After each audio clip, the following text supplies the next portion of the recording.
Verse by verse meditations. Genesis chapter 10. Genesis chapter 10, verse 32.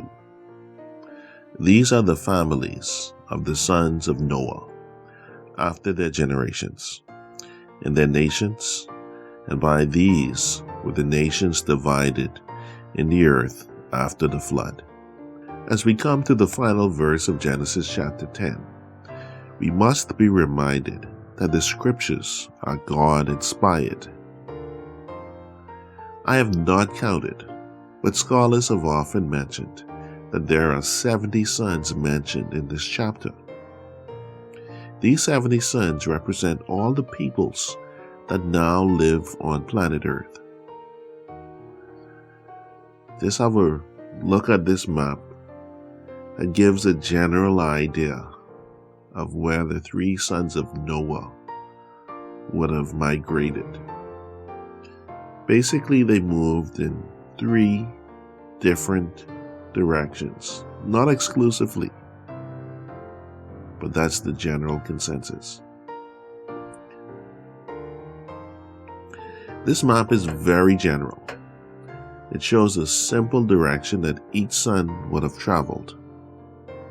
It shows overlap, and the promised land of God is shown as the central position where the three circles would overlap. Even though they would have all migrated from the mountains to the north of this promised land. In 2 Kings chapter 21, verse 4, and he built altars in the house of the Lord, of which the Lord said, in Jerusalem will I put my name. This is the place that Jesus died, and this is the place where he shall reign. Let's have a look at Revelation chapter 11, verse 8. And their dead bodies shall lie in the street of the great city, which spiritually is called Sodom and Egypt, where also our Lord was crucified. As we wrap up this chapter, I just want to mention two people groups that have not been mentioned as yet.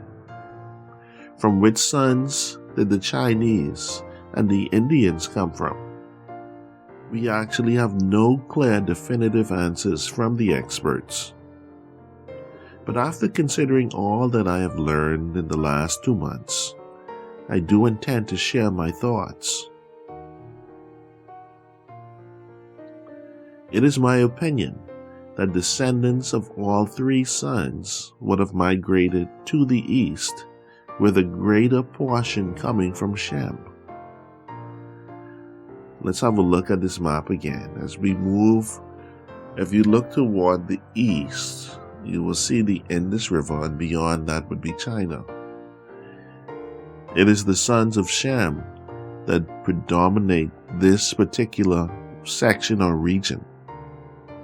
I feel compelled to mention these peoples because, at present, 3 out of the 8 billion people on this planet presently live in China or on the subcontinent of India.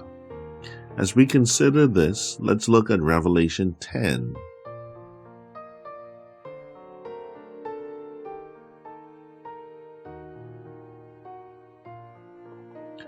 So to wrap things up with this chapter, let's look at Revelation chapter 10 and verse 11. And he said unto me, Thou must prophesy again before many peoples and nations and tongues and kings.